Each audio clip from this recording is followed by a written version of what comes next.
Students, आई एम A K. Agarwal. Students, तो आज हम आपको वीडियो देने जा रहे हैं केमिस्ट्री का फर्स्ट चैप्टर पे। ये पिछले वीडियो का ही कंटिन्यूशन वीडियो है। हमने आपको इतने सारे वीडियो दिए हैं, आपको अच्छे भी लग रहे होंगे। प्लीज़ आप इसे सब्सक्राइब कीजिए और बेल आइकन को क्लिक कीजिए, जिससे कि जो भी हम आपको वीडियो दें तो आप तक पहुंच सके और हमें भी थोड़ा सा एनकरेजमेंट मिले। ठीक है, देखिए आप, what is the gram atomic mass. What is the gram atomic mass and atomic mass, मतलब एटॉमिक मास क्या है एंड ग्राम एटॉमिक मास क्या है, और what do you mean by number of gram atoms. Number of gram atoms क्या है, ये बहुत कंफ्यूजन वाला है कि ग्राम atomic mass and atomic mass, जबकि दोनों अलग अलग चीजें हैं, लगता है एक सी है। ठीक, ग्राम एटॉमिक मास देखो पहले आप, ग्राम atomic mass. Gram atomic mass is 1 gram atoms of an element. ठीक, 1 ग्राम atoms of an element, 1 gram atoms, ठीक है, 1 ग्राम atoms of an element जो होता है उसे कहते हैं ग्राम एटॉमिक मास। ठीक, 1 ग्राम atoms जो होते हैं of an element,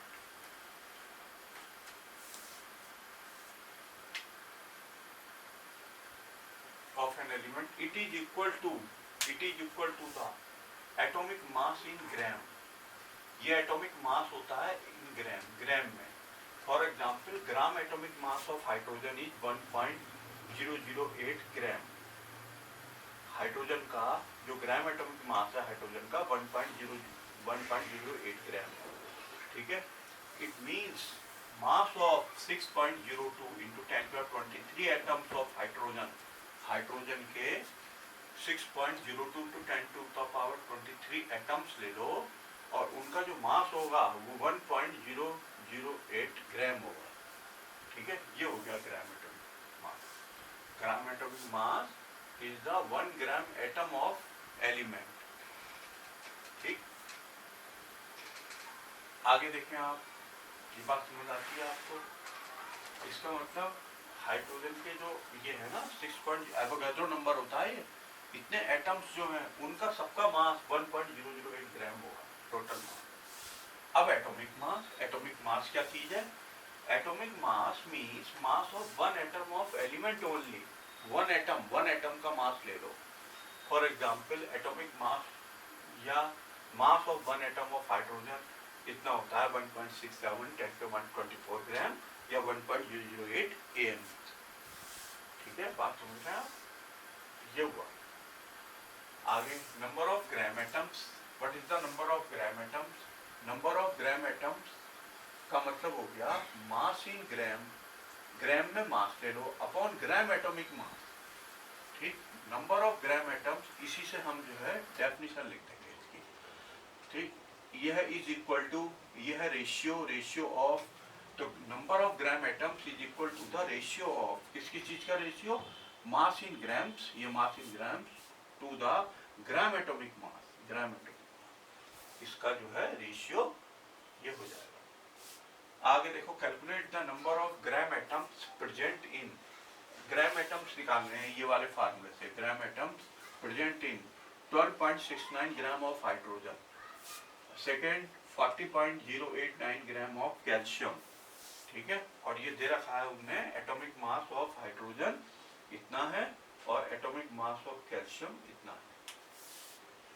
ठीक है, एटॉमिक मास का मतलब एक हाइड्रोजन के एटम का मास इतना है, ये तो number of gram atoms, number of gram, पहले हम इसके लिए ले लेते हैं हाइड्रोजन के लिए आंसर में। Answer number 1। ठीक, हाइड्रोजन के लिए ले लेते हैं पहले number of gram atoms is equal to mass in gram, कितना दे रखा है देखो, मास इन ग्राम 12.69 ग्राम अपॉन कितना है, ग्राम एटॉमिक मास। ग्राम एटॉमिक मास इसने दिया है, कितना दे रखा है ग्राम एटॉमिक मास 1.008। ठीक, ये है एटॉमिक मास, ये एटॉमिक मास है, लेकिन यहाँ हमने लिखना है ग्राम एटॉमिक मास। ठीक, तो ग्राम एटॉमिक मास लिखोगे जब आप, तो वो आएगा ग्राम में। तो कितना हो जाएगा, इतना ही हो जाएगा, 1.1008 ग्राम। ठीक है, ये ग्राम एटॉमिक मास है, ग्राम एटॉमिक मास है, तो 1.008 ग्राम हो गया। एटॉमिक मास जितना होता है एएमयू में, उसी के आगे आप ग्राम लगा दो, बस ग्राम, एएमयू हटा के ग्राम लगा देंगे, तो वो जो है ग्राम एटॉमिक मास हो जाएगा।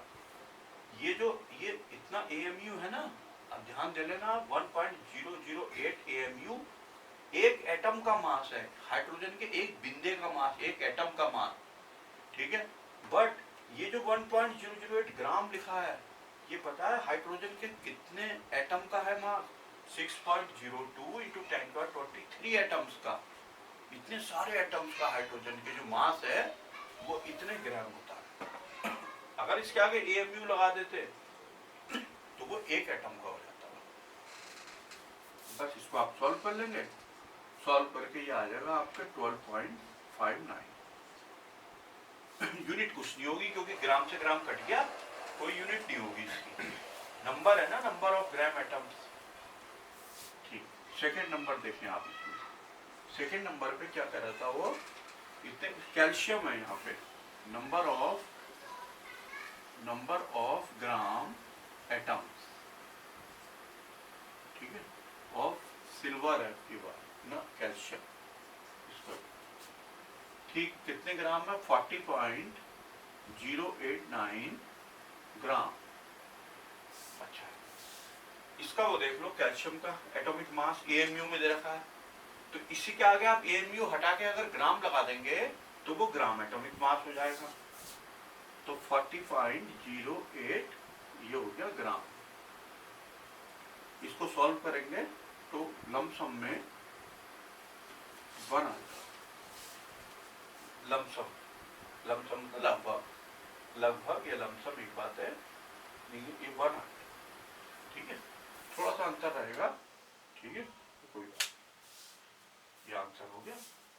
अगला, हाँ देखिए ये question, the relative abundance of the 3 isotopes, ठीक है, कार्बन 12, कार्बन 13, कार्बन 14, ये रिलेटिव अबंडेंस है 3 आइसोटोप की कार्बन के।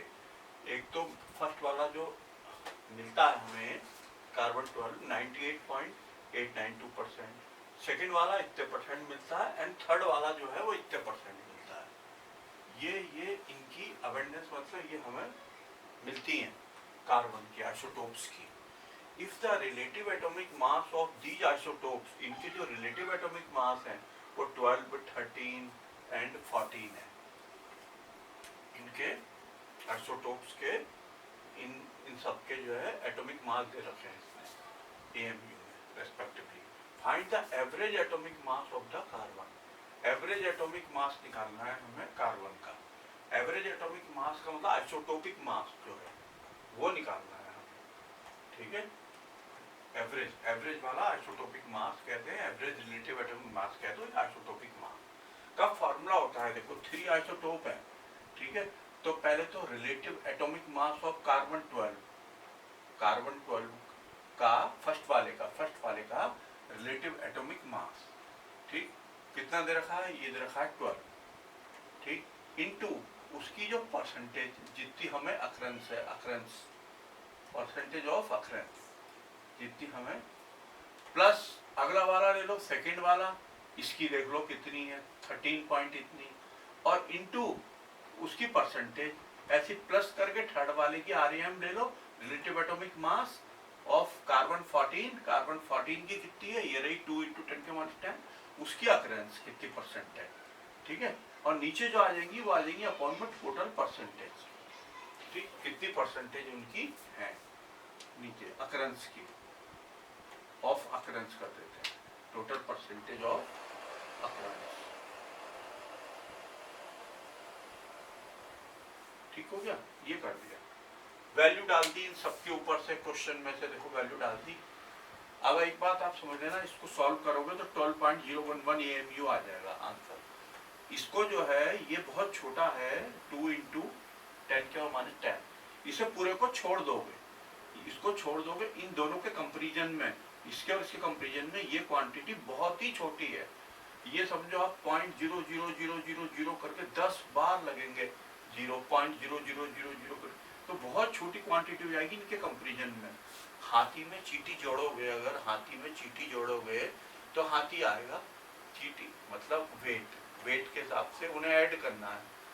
हाथी के वेट में चींटी का वेट ऐड करना है, तो हाथी का वेट प्लस चींटी का वेट इसका टू हाथी का वेट ही होगा, चींटी का वेट को नेग्लिजिबल मान लोगे। तो वही यहाँ पर है हिसाब, ये दोनों हाथी है, ये चींटी है, ठीक है। यहाँ पे तो दो दो हाथी हैं, मिलके एक चींटी के संग जोड़ोगे तो हाथियों का वेट लोगे, इसको छोड़ दोगे नेग्लिजिबल, और इन दोनों का सम बैठ रहा है 100, इन दोनों का सम देखोगे आप 100 बैठ रहा है 100, ठीक है, इनका सम। और इसकी मल्टीप्लाई कर लेना, इसकी मल्टीप्लाई, इसकी मल्टीप्लाई कर लेना इससे, ठीक है ना। ये भी हमें लग रहा है छूटेगा, ये वाला भी बहुत छोटा हो जाएगा, इसको भी छोड़ना पड़ेगा आपको, ये ना इससे मल्टीप्लाई होकर बहुत छोटा हो जाएगा, तो इस पूरे को छोड़ देना और इसकी मल्टीप्लाई करना, इसकी मल्टीप्लाई करना, दोनों को ऐड करना, अपॉन 100 कर देना, 12.011 AMU आ जाएगा। बात समझ गए आप?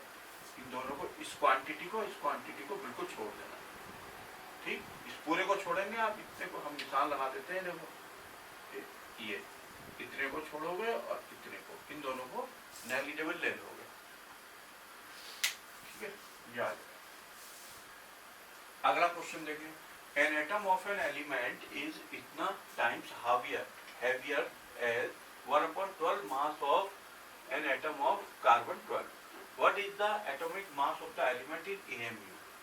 ठीक है, क्या गिवन है आप ये बताओ, गिवन क्या है कि एटम ऑफ एन एलिमेंट, ये दे रखा है mass of an atom of an element is का मतलब इक्वल टू लगा दिया, 55.87 ये लिख दिया, टाइम्स का मतलब मल्टीप्लाई ये लिख दिया, मल्टीप्लाई, और आगे क्या लिखा है 1/12 mass of an atom of carbon 12, mass of an atom carbon 12। ये गिवन है कि mass of an atom of an element equal to है 55.847 times 1/12 the mass of an element, यही तो गिवन है। पढ़ के देखें आप, फर्स्ट लाइन इसकी, इससे पढ़ के देखें तो ये गिवन है, ठीक है। फिर उसके बाद एक फॉर्मूला होता है, हमें क्या निकालना है, हमें निकालना है atomic mass of the element. तो इसका फॉर्मूला हमने आपको रिलेटिव एटॉमिक मास वाला बताया था। Relative atomic mass of an element इसको तो होता है mass of an atom of the element upon 1/12 mass of an इतना। तो mass of atom of element की जगह ये भर दो, ये देखो इसकी वैल्यू पूरी ये है, ये भर दो, देखो दिखती, ये पूरा नीचे ऊपर वाला कट गया, 55 पॉइंट ये बच गया। तो इसका मतलब जो एटॉमिक मास ऑफ एलिमेंट है वो इतना AMU होगा, atomic mass of element 55.847 AMU होगा, ठीक है। एटॉमिक मास पूछा है हमने रिलेटिव एटॉमिक मास का फॉर्मूला लगा दिया और फिर लिख दिया भाई एटॉमिक मास ऑफ एलिमेंट इसको, ठीक है, ये हो गया। देखिए new question, what is equivalent weight? Equivalent weight या इक्विवेलेंट मास ये क्या है?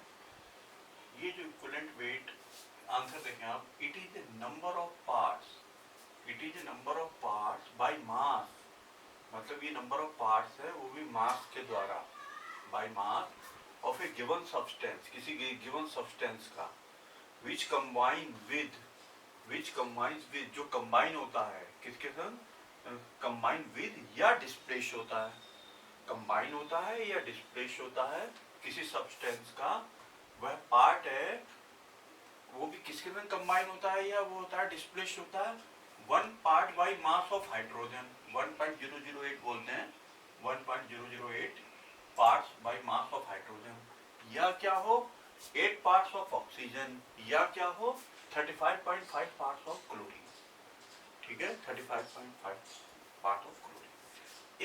एक चीज से समझ लो आप, हाइड्रोजन से समझ लो और इसको 1 समझ लो, मतलब ये कहता है इक्विवेलेंट वेट जो होता है ना किसी सब्सटेंस का इक्विवेलेंट वेट, वह पार्ट है, वो भी बाय मास, वह पार्ट है जो, ये समझ लेना, 1 पार्ट हाइड्रोजन रिलीज करता है या गेन करता है, 1 पार्ट ऑफ हाइड्रोजन रिलीज करता है या गेन करता है, कोई सब्सटेंस है, जैसे मान लो Zn प्लस H2SO4 इसका टू ZnSO4 प्लस H2, एक रिएक्शन है।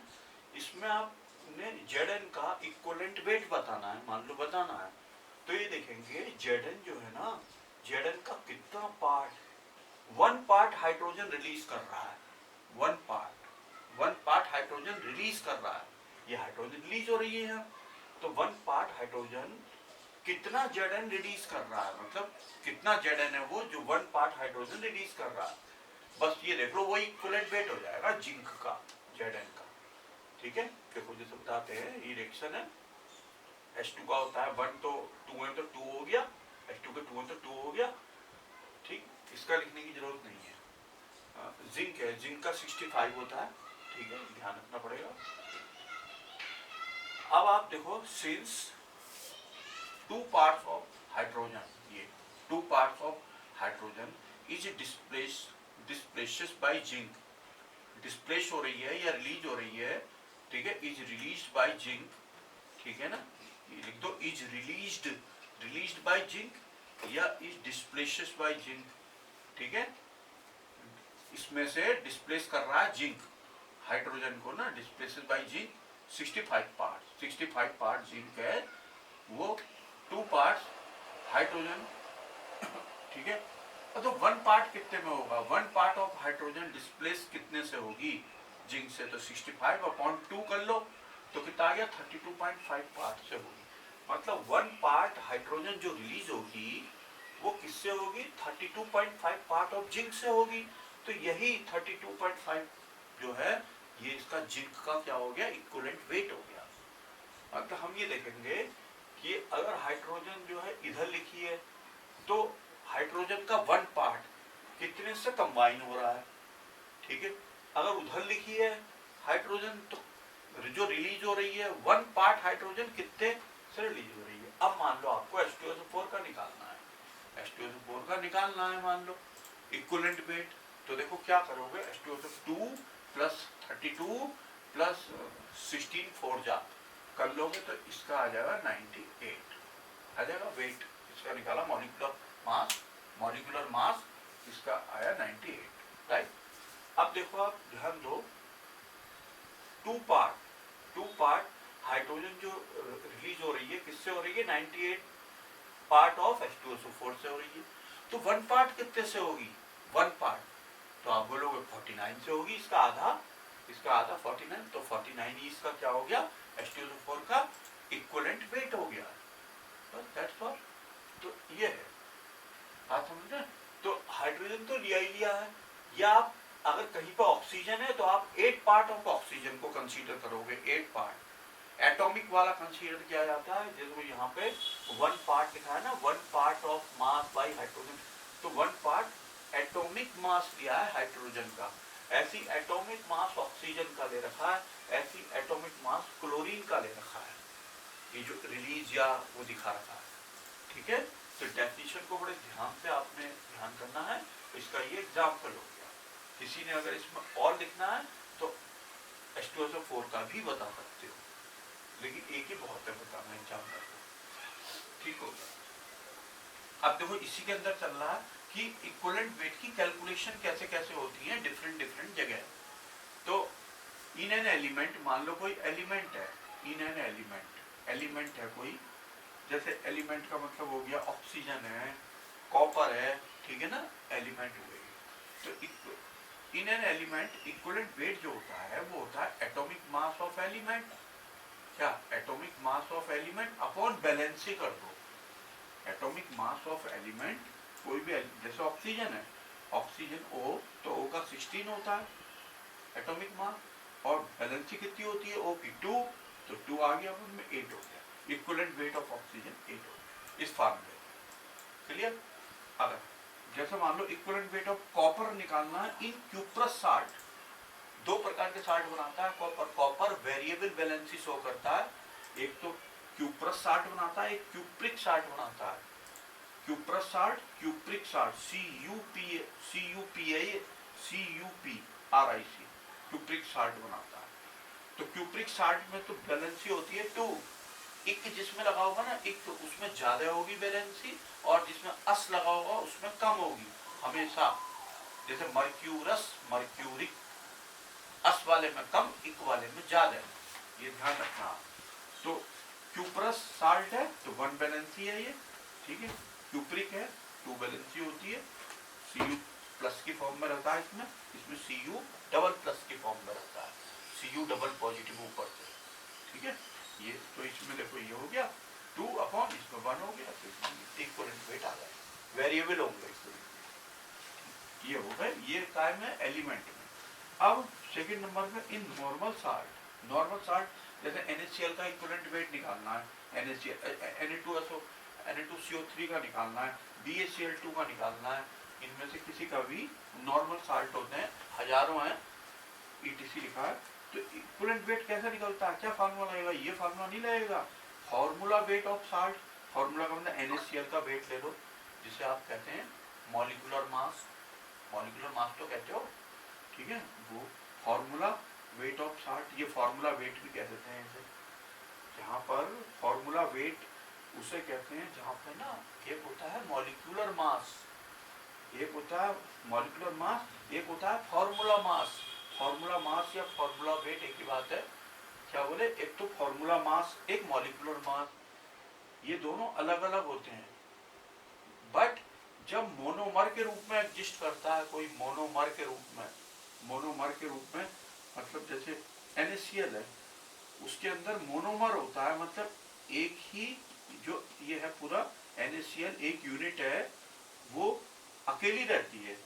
लेकिन कहीं कहीं पे ऐसा होता है कि 2 यूनिट एक साथ रहती हैं, 3 यूनिट एक साथ रहती हैं, ठीक है, तो वहां पर जो है मॉलिक्यूलर फार्मूला चेंज हो जाता है, 2-3 यूनिट एक साथ मिलती हैं वहां पे, ठीक है। तो वहां मॉलिक्यूलर फार्मूला उन सारी यूनिट का होगा, ठीक है, मिला हुआ। तो फिलहाल फॉर्मूला वेट ऑफ साल्ट का मतलब NaCl, ये Na का 23 रखा, Cl का 35.5 अपॉन 1 कर दिया, total charge on cationic part, cationic होता है प्लस वाला, कैटायनिक पार्ट मतलब प्लस वाला पार्ट, तो 1 आ गया नीचे, ठीक है, ये हो गया। बात समझ में आ रही है आपको। Na2CO3 लोगे तो कैटायनिक पार्ट कौन से होंगे, 2, इसको आप ब्रेक करोगे 2Na positive plus CO3 double negative, तो इसमें आएगा 2 यहाँ पे Na2CO3 के केस में, और NaCl ब्रेक होता है Na पॉजिटिव Cl नेगेटिव, तो 1 आ गया नीचे, क्योंकि कैटायनिक पार्ट यानी प्लस वाला पार्ट में 1 है, ठीक है, ये हो गया। अब देखें आप, वो जो हमने आपको बता रहे थे ना ड्राइमर आइमर, वो अभी आगे आएंगे, बताएंगे आगे आपको, अगले वीडियो में आएंगे। इन एसिड साल्ट, एसिड साल्ट देखो आप, एसिड साल्ट देखना, एसिड साल्ट क्या है, जैसे NaSCO3, CaSCO3 whole twice ETC। एसिड साल्ट मतलब वे होते हैं जिसमें एक हाइड्रोजन होती है, हाइड्रोजन जरूर होती है, वो एसिड साल्ट बोलते हैं उन्हें, एक हाइड्रोजन जरूर हो इनके अंदर छुपी हुई, दिखाई देगी आपको, ठीक है, वो सब ETC लिखा है, एसिड साल्ट होंगे। तो इसमें इक्विवेलेंट वेट कैसे निकालेंगे, फार्मूला वेट, यही फार्मूला वेट ले लिया, और number of replaceable hydrogen atom, ठीक है, जो इसमें हाइड्रोजन एटम रिप्लेसेबल होंगे मतलब प्रेजेंट होंगे, वो हाइड्रोजन एटम आ जाएंगे, इसमें 1 है, इसमें 2 है, ठीक है। तो ये देखो इक्विवेलेंट वेट ऑफ NaSCO3 लिया इसका, तो Na का 23, H का 1, C का 12 और O के 3 है तो 48 हो गया अपॉन 1, क्योंकि 1 H है 1, तो ये 84 आ, क्लियर। तो अब अगर ये वाला लोगे ना, ये वाला, तो इसमें आएगा 2 अपॉन में। इन एसिड, ठीक है, एसिड जैसे HCl, H2SO4, ETC, ये सब हो गए एसिड। तो वैसे तो इसके अंदर सेम है, लेकिन फिर भी जब एसिड की बात करिए तो जब आप फार्मूला लगाओगे तो फार्मूले में जो एसिड है ना, ये एसिड साल्ट है, एसिड साल्ट का मतलब Na2CO3 होता है, Na2CO3 साल्ट हुआ, उसमें से एक Na हटा करके H आ गया इसकी जगह, तो एसिड साल्ट बोल रहा है ये, ठीक है।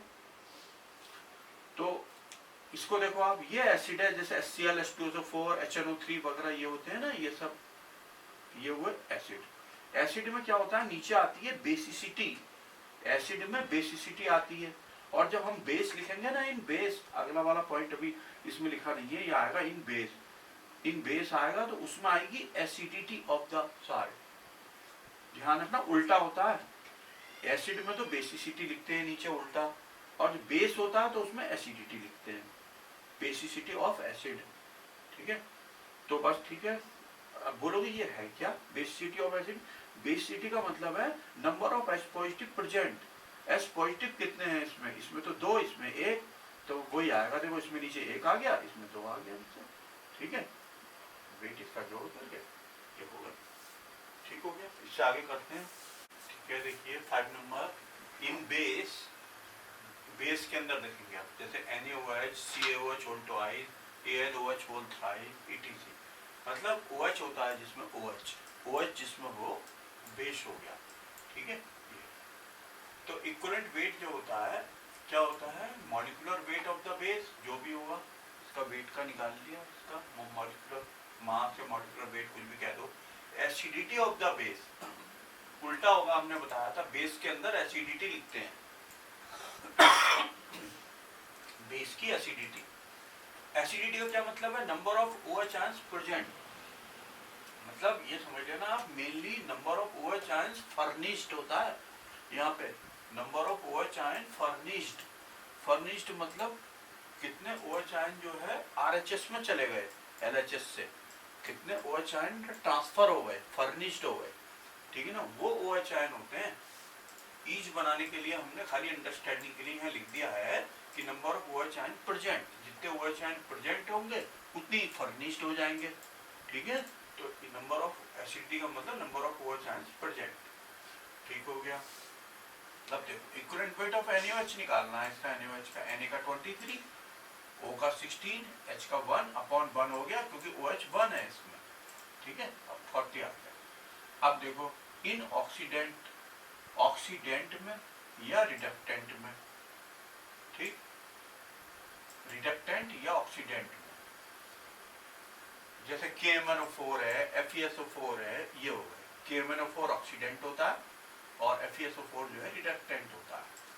ठीक, ये ध्यान रखना है आपने, KMnO4 ऑक्सीडेंट एंड FeSO4 जो है वो रिडक्टेंट होते हैं। ठीक, अब ये ऑक्सीडेंट है या रिडक्टेंट है, ये इसका इस बात से पता चलता है, इनका ऐसे पता चलता है कि जब कहीं इनकी रिएक्शन होगी ना, ऑक्सीडेंट है ये, जैसे रिएक्शन हुई, जैसे ये है ना KMnO4, तो K हटा दिया तो MnO4 नेगेटिव, MnO4 नेगेटिव से रिएक्शन ले रखी है। तो आप देखो इलेक्ट्रॉन जो है कहाँ आ रहे हैं, फाइनली इलेक्ट्रॉन जो आ रहे हैं LHS में आ रहे हैं, लेफ्ट हैंड में आ रहे हैं। तो जब लेफ्ट हैंड में इलेक्ट्रॉन आते हैं, लेफ्ट हैंड में आते हैं या राइट हैंड में, लेफ्ट हैंड में आते हैं, तो वो जो LHS वाला लेफ्ट हैंड में जब इलेक्ट्रॉन आते हैं कहीं भी किसी रिएक्शन में, इलेक्ट्रॉनिक रिएक्शन में, तो जो LHS वाला होता है रिएक्टेंट होता है, जो LHS वाला रिएक्टेंट, ये मेन रिएक्टेंट, ये जो है ऑक्सीडेंट कहलाता है। ऑक्सीडेंट कब होता है? ऑक्सीडेंट इसका नाम, इस रिएक्टेंट का नाम ऑक्सीडेंट कब होता है? ऑक्सीडेंट कब होता है? ये जब जो इलेक्ट्रॉन, इलेक्ट्रॉनिक रिएक्शन में जो इलेक्ट्रॉन है वो LHS में होते हैं, और अगर इलेक्ट्रॉन RHS में है, देखो जैसे ये इलेक्ट्रॉन RHS में है, तो ये जो LHS वाला होता है रिएक्टेंट, इसका नाम होता है रिडक्टेंट। ठीक है, तो ये रिडक्टेंट। ठीक है, तो ये देखो आप, इक्विवेलेंट वेट ऑक्सीडेंट होगा अगर, तो नंबर ऑफ इलेक्ट्रॉन्स गेन होंगे। तो गेन लिखा भी है, देखो यहाँ पे गेन, यहाँ गेन हो रहे हैं, देखो number of electron gain oxidant में। फॉर्मूला मास तो ऊपर आ ही जाएगा, जो भी फॉर्मूला मास होगा, KMnO4 है तो KMnO4 का आ जाएगा, FeSO4 है तो FeSO4 का आ जाएगा। और नीचे देखो नंबर ऑफ इलेक्ट्रॉन लॉस्ट, ये देखो इलेक्ट्रॉन हो रहे हैं लॉस्ट, ये देखो ये लॉस्ट हो रहा है। ठीक है, दोनों में अलग अलग है। तो ऑक्सीडेंट, अब हम ऑक्सीडेंट का एग्जाम्पल ले रहे हैं, KMnO4 वाला एग्जाम्पल है ये।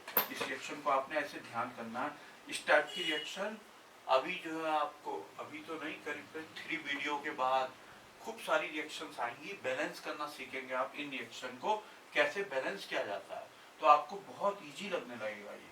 अभी मतलब 3-4 वीडियो के बाद इसी चैप्टर में ये आ जाएंगी रिएक्शन बैलेंस करने के लिए। तो फिलहाल आपने इन रिएक्शन को ध्यान रखना है, क्योंकि इसकी डिटेल बड़ी है कि रिएक्शन लिखी कैसे गई है। बिल्कुल आप इसके मास्टर हो जाएंगे, अच्छी तरह से आप किसी को समझा देंगे, बता देंगे कि रिएक्शन कैसे बनी है। ठीक है, बिल्कुल मैथमेटिक्स है इसके पीछे। तो इस समय फिलहाल आपने ध्यान रखना है। तो ये रिएक्शन है, तो आपने देखा इसमें इलेक्ट्रॉन LHS में है, इसका मतलब ये जो है जो रिएक्टेंट है LHS वाला, ये ऑक्सीडेंट हो गया। ऑक्सीडेंट हो गया तो ये वाला फार्मूला लग गया। फार्मूला मास KMnO4 का निकालना है। देखो K का 39 होता है, Mn का 55, O का 16 होता है, 4 है तो 64/5 हो गया, क्यों 5 इलेक्ट्रॉन है। जो इलेक्ट्रॉन है, नंबर ऑफ इलेक्ट्रॉन गेन्ड वो है 5, तो इसलिए 5 आ गया नीचे, तो 31.6 इक्विवेलेंट वेट आ गया। अब एक रिएक्शन और ले लो। ये रिएक्शन जो है ये FeSO4 की है। देखो FeSO4 को हम आपसे कहें ब्रेक करो FeSO4 को, तो कैसे करोगे आप इसको Fe double positive plus SO4 double negative, ऐसे करोगे। तो ये जो FeSO4 डबल नेगेटिव है, देखो ये ले रखा है, FeSO4 डबल नेगेटिव से Fe ट्रिपल पॉजिटिव बन गया। Fe डबल पॉजिटिव से Fe triple positive plus electron. ये क्या है बोलोगे, ये क्या वाला है, तो ये है Fe2SO4 होल थ्राइव। ये इसको अगर आप ब्रेक करते हो तो 2Fe पॉजिटिव, ठीक है, 2Fe नहीं, इसमें ये ब्रेक होगा कितने में, 2Fe triple positive plus SO4, ये देखो 3 2 जा 6, 3 2 जा 6, बैलेंस है बिल्कुल, जितने माइनस उतने ही प्लस। तो ये है, देखो ये इसके अंदर, इसमें ये छुपा हुआ है Fe ट्रिपल पॉजिटिव इसके अंदर, तो ये देखो इससे बन गया ये, ठीक है, FeSO4 से Fe2SO4 होल थ्राइस बन गया। लेकिन इस समय फिलहाल आपने एग्जाम्पल देने के लिए ये ध्यान रखना है कैसे आया, सब इसको बहुत अच्छी तरह बताएंगे आगे को। ठीक, ये हो गया। इसमें एक इलेक्ट्रॉन है और वो भी RHS में है। RHS का मतलब इलेक्ट्रॉन लॉस्ट हो रहे हैं, तो इसका मतलब ये जो LHS वाला है इसका नाम क्या है, रिएक्टेंट। ठीक है, ये रिएक्टेंट है ना, ये है रिडक्टेंट। ठीक है, रिडक्टेंट है ये। तो बस इसमें आपने जो है Fe का कितना होता है, FeSO4 है ना, 56, 32 और 64/1 करके ये आ गया फाइनल। ठीक है, कंप्लीट हो गया, ये वाला क्वेश्चन का आंसर कंप्लीट हो गया।